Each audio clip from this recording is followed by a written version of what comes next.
again, everyone. Today's video I want to do is another thing that we've been asked about a couple times, and that is to explain hours of service, or how hours of service work. So I'm going to kind of explain that a little bit in today's video, and I'm also going to talk about how Jason and I split our hours and what works for us. So if you've never driven a commercial vehicle or been in trucking and had to log your hours of service can be very confusing. I'll explain it a little bit to you. I would highly recommend, though, looking up some other YouTube videos on hours of service and watch a few of them to kind of get a good concept. Until you really get out here and start doing it, it does get kind of confusing. So I would really recommend, like I said, I'm going to explain it to you a little bit, but I would definitely read up on it, watch some other videos on it as well. I'll leave a link down below on the FMCSA rule on the hours of service, so you can read over that too and kind of get familiar with it before you get into this. Now, all of you that have already been in trucking and are just getting into expediting, and you've logged your hours before, so you should probably have a good grip on that. But this is going to help probably those of you that have never been in trucking or expediting, or just getting into expediting, never driven a commercial vehicle or had to log your hours. So that's why I want to explain that to you a little bit, so you have a good grip, kind of a good grip on it before you get started. So the hours of service really is going to affect those of you that are going to be driving straight trucks and tractor trailers. Cargo vans are a little different. I'm not real familiar with how their hours of service work, so I can't really say. Some cargo vans, if they're under a certain weight, they don't have to log their hours like we do in straight trucks and tractor trailers. So that's a little different. So, if you're going to be driving a cargo van, what I'm talking about is straight trucks and tractor trailers. So cargo vans, like I said, is a little different.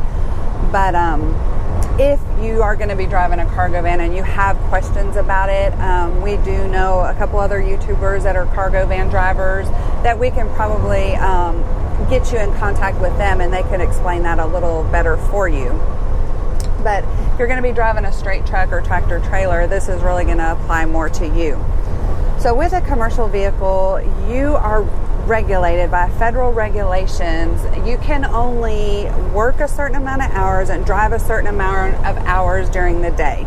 The federal regulations restrict you on how many hours you can drive a day and how many hours you can actually work a day and a week, in a week's time.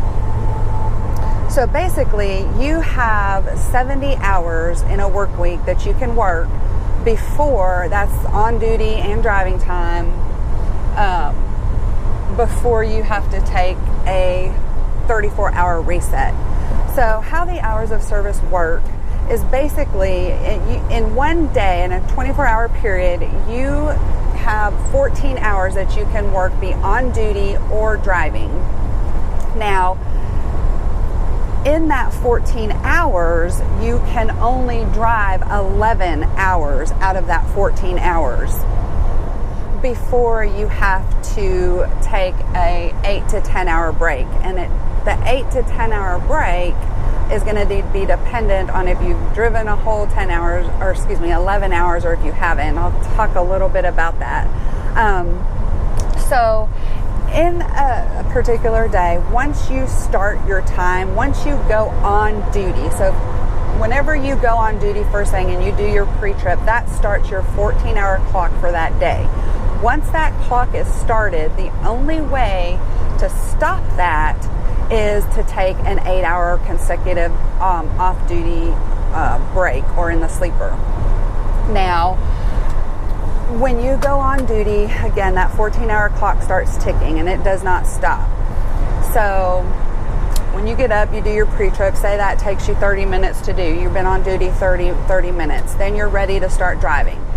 Once you start your driving time, that starts your 11 hours that you can drive for within that day. Now, if say you drive 5 hours, you have 5 hours left to get to your delivery. You drive your 5, you started your 14, you just started driving, you have 11 hours you can drive. It's only going to take you 5 hours to get to your delivery. So you drive that 5 hours, you do your delivery, then say it takes you another 15 minutes to get to a truck stop to wait for your next load. Once you get to that truck stop, if you put yourself off duty, either off duty, which means you're not doing any kind of work with the truck, you're not sitting up front, you're not doing anything to deal with that truck, you're not fueling, anything like that, you're off duty, not doing anything work or truck related, or you're in the sleeper berth, that starts the time where it's going to start counting your sleeper berth and off duty hours. Now, the only way to stop that 11 hours and 14 hours from ticking, your 11 hours isn't going to keep ticking, but your 14 hours will. The only way to stop that is if you stay off duty or in the sleeper berth for 8 consecutive hours. If you only, say you get to the truck stop and you're only there for 2 hours, they call you with a load, you were off duty or in the sleeper berth for 2 hours, they call you and you have to start driving again, you're only going to be left with the remaining hours of your 11 you did not drive. And you're only going to be left with the available 14. Now that 2 hours you were off, you're still, 14 hours is still ticking down. So that didn't stop. So it's kind of confusing, and I hope I'm explaining this to you where you kind of understand. So let me give an example here on how this works. Once you start your clock in the morning, you have 14 hours of a work day. You can work 11 of those 14, you can actually drive. So let's say you get up, you do your pre-trip, put yourself on duty, do your pre-trip, say that takes you 30 minutes to do. That's taking 30 minutes away from your 14 already. So now you have 13 and a half hours of that day you can work. You still have 11 hours of driving because you haven't started driving. Now say your delivery, to get to the delivery you have is 3.5, or pickup, let's say, it's 3.5 hours away. You have to drive to go get this. Now, you get in your truck, you start driving. That starts your driving time. So you drive to get your pickup, it takes you 3.5 hours to get there. So that's 3.5 hours you've driven. You had 30 minutes of on-duty time prior to that. So you've used already 4 hours of your 14-hour work day. Now you've used 3.5 of your driving time, which is 11. So you'll have 7.5 hours left that you can drive. Now let's say you get to your pickup and you're there, you're there, you put yourself on duty because you have to go in, you have to go find out where you got to park, you got to pull into a dock, what have you. You know, all of that is on duty time. You can't put yourself off for that because you're actually doing work, so that's going to start counting more time off your 14 hours. It's not your drive time, it's your on duty time, which is 14 hours a day. So let's say it takes you 30 minutes to get into a dock and get loaded. So now you've used 30 minutes on duty for your pre-trip, you've used 3.5 hours driving time, and you've used another 30 minutes on duty time to get loaded.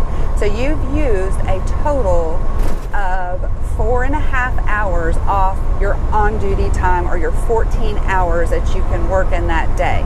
So that's going to leave you 8.5 hours that you can work that day. Now, you've still only driven 3.5 hours, so you still have 7.5 hours that you can drive.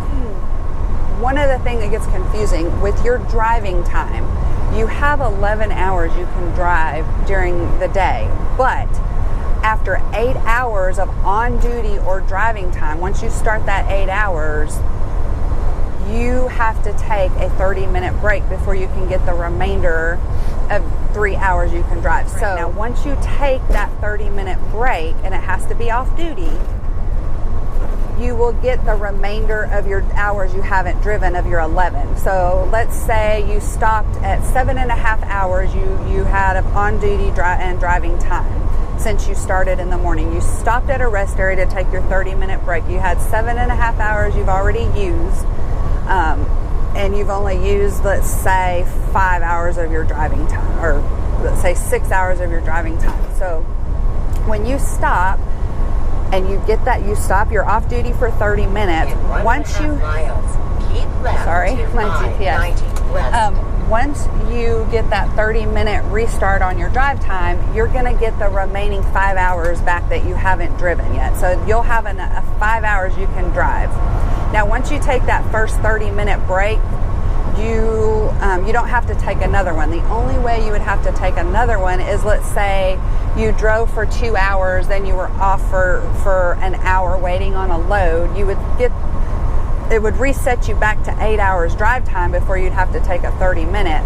But in order to get your full 11, you would have to take another 30-minute to get the remaining time. So that's kind of weird, you know. It's very confusing, and I'm probably not explaining it the best way, and hopefully you're kind of following along with what I'm saying. But that's why I would recommend really reading the regulations and watching a couple more videos that probably explain it better than me. The best way to learn is once you get out and really start doing it. But you really need to have a grip on it before you get out doing it. Otherwise, you don't want to get caught. Jason and I, our very, very first load that we did, we messed up, because what we did is the day we got our first load, we both went on duty, because and that was our fault because we didn't really have a good grasp on it. But what we did is we both went on duty because Jason was showing me some stuff on the truck for a pre-trip. So we were like, okay, well, we both need to go on duty because we're out here doing stuff with the truck. So we both went on duty. Well, what that did is that started our 14 hours, both of our 14 hours. So after we did that, we went back off, we went in the sleeper berth. Well, it was a few hours later they called with our very first load to pick up. So what happened, both of our 14-hour clocks were still ticking down. By the time we went, we picked up that load and we're on the way, and we swapped, did our driver swap. Well, I picked it up, then we swapped later, a couple hours later, for Jason to start driving. He ended up not having enough hours. We had to pull over and stop because both of our 14-hour clocks had run out. We weren't off duty long enough, either one of us, to be able to drive again. So, you know, again, that was partly our fault because we didn't really understand what we were doing. But, you know, that's why I say you want to have a good grasp on it before you get out and into a truck, because you don't want to make that mistake. You know, we ended up having Panther had to call another truck to come and swap the load. They had to come get the load off of us. It was either that or they towed us the rest of the way to the delivery. Well, we were still a few hundred miles from our delivery, and, you know, we didn't want to pay a tow bill on that. So luckily they had a truck in the area they sent to recover that load from us, you know. And I tell you, feeling like total idiots. We totally felt like idiots, you know. But, you know, that was our very first load, and that was our mistake. And I can tell you one thing, that never happened again after that. Because after that, we made sure we reread the hours of service and both had a good grasp on how that worked. So, again, you know, that's something you really need to have a good grasp on before you get started in this. And if you have any questions about it, you know, like I said, I kind of explained it, but it may even confuse you more. So if you have any questions, you know, always you can email us or contact us, and we'll be happy to kind of explain it better. But I wanted to talk real quickly, too, about the 34-hour reset. Like I said, you can work a total of 70 hours in a week. Now, once you've hit 70 hours, that's on duty, driving, or driving time, you have to be off, in the sleeper berth and off duty for 34 hours consecutive before that 70-hour will restart for you. Now, you can take that 34-hour reset whenever you want right now. They did change the regulations a while back to where it had to be a certain amount of days before you could get a 34-hour reset, and it was just, it was a mess at what they changed it to. So they ended up changing it back, and now you can get your 34-hour reset anytime. So, which is really good for us expediters, because you may be sitting for a day and a half between loads, and if you are, and it's 34 hours that you're off or in sleeper berth, you can get that reset and get your hours back. So the 34-hour reset is something, with the way they have it now, it's better than they had it before. They were it was really, it was silly. It had to be between a certain times of the day that you had to be off before you got your 34-hour reset, and it was just a big mess. So hopefully they keep it the way it is now, with where you can get your 34-hour reset any time. You don't have to be on a certain or work a certain amount of hours before you can take a 34-hour reset. But that comes in really handy. There has been times where Jason and I, mainly when they had changed it to the ridiculous thing that they had, but where we were running so much and used so many hours, especially going back and forth to California. When you're going coast to coast, that can eat up a lot of hours. So anyway, just a little bit about the 34-hour reset there. A lot of times if you are sitting a day and a half between loads, you don't have to really worry about, oh gosh, I have to take that amount of hours. Probably a lot of solo drivers may have to do that. With team driving, if you work your hours right, you shouldn't have to do that. And you can also, you gain hours back after a 7-day period. You're on an 8-day work week. So after an 7 to 8 day work week, you start gaining hours back that you used 7 days prior. So again, I don't want to get into all of the technical. It's kind of confusing, and that's again something I really recommend you reading, and I'll leave the link below to the information on that for you. And if you have any specific questions on it, you can definitely contact us, and we'll be happy to answer any of those questions. So now I want to talk a little bit about how Jason and I do our hours. We had a couple people ask us if they were interested in team driving with their spouse, and they asked if you could split your hours, one person drive 5 or 6 hours and the other person drive 5 or 6 hours, and do it like that. Well, the answer really is no. I'm sure you could if the situation was perfect that you could do that. But honestly, in expediting, most of the loads you're going to get, they're hot loads. It's pick up and deliver right away. So that may work with shorter loads. You might be able to do that and not run out of hours. But like I said, once you start your on duty and your driving time on a long load, like say going from, the East Coast to the West Coast, if you have a long load like that and it's 3,000 miles, if you try to do that, you're going to run out of time, and you're going to have to pull over, and you're going to have to take at least an 8-hour rest break. So in doing that, you're really limiting yourself, and you would make your job late. So you can't really do that in expediting. What Jason and I have found, and once you get out doing this, you can figure out however you want to do your hours. But what Jason and I kind of do, and this, it's flexible. This isn't set in stone. This is just kind of a guideline that we go by to try to do our hours. But what we usually do is we do a 12-hour shift each.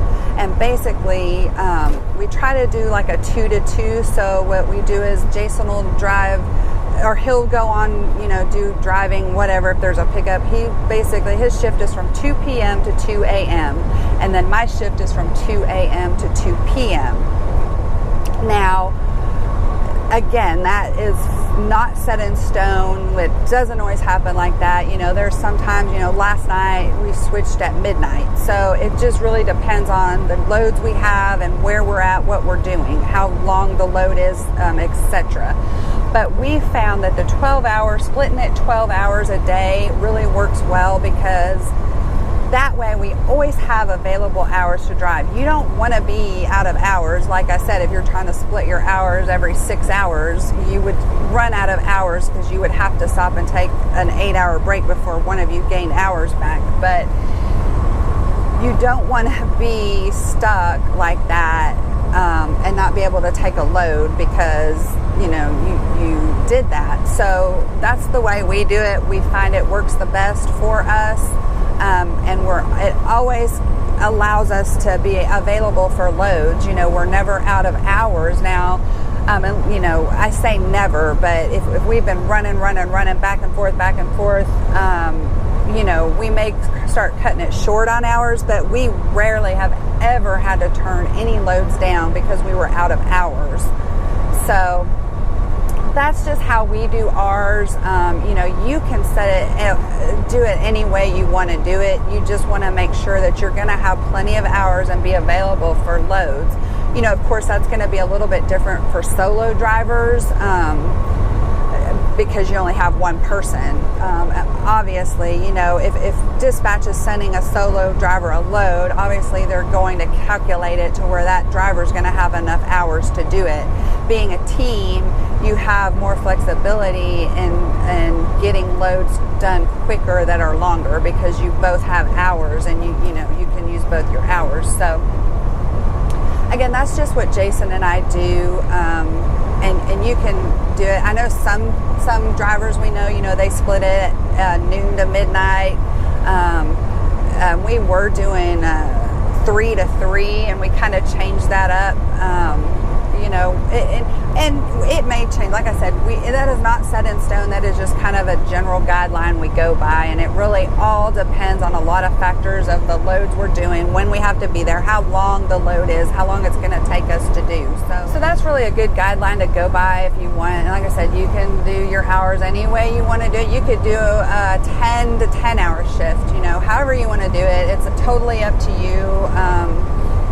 But I hope I didn't confuse you anymore on the hours of service and how that works. Like I said, it is confusing. It really is if you've never ever done this. One thing I will say with the electronic logs, it tracks everything for you.